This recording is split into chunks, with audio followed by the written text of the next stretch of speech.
Жамиля Эшимбекова 50 жашта. Ал 20 жылдан бери Талаш шаарындагы көп кабаттуу үйдө жашайт. Азыркы учурда неберелерин карап үйдө отурат. Анын айтымында суук түшкөндө көп кабаттуу үйдө жылуулугу жок жашоо кичинекей наристелери бар үй бүлөлөргө жана карылар үчүн кыйла эле кыйын. Андыктан минтип аба ырайы суук болуп жатканда жылуулукту кечиктирбей берсе деген пикирин айтат. Кичике балдарыбыз үшүп атат, картаңдарыбыз бар. Ушу балдарыбыз да ооруп калып атат ушугөнүн айынан. Суранып кетет элек, ушу эртерээк жылуулукту берип, эртерээк бизге камсыз кылса жылуулук менен. Талас жылуулук менен жабдуу ишканасынын карамагында 5 откана бар. Анын ичинен 1 откана мазут менен, ал эми 4 откана көмүр отуну менен иштетилет. Бүгүнкү күндө отканада кышка карата камылгалар жүргүзүлүп, жылытууга даяр турат. Быйыл кышка даярдык ремонт иштери толугу менен 15 сентябрга аякталган.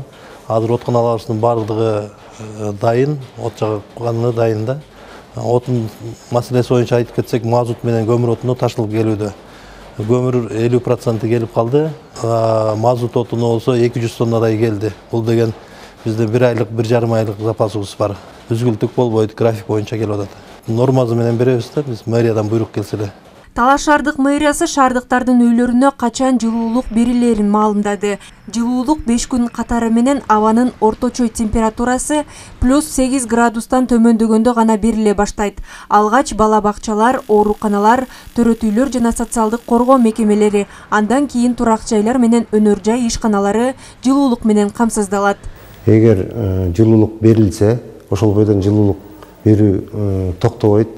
Эртең гидрометтин маалыматы боюнча эртең бүрсүгүнү 21 градуска чейин жылуулук болот экен күндүзгүсү.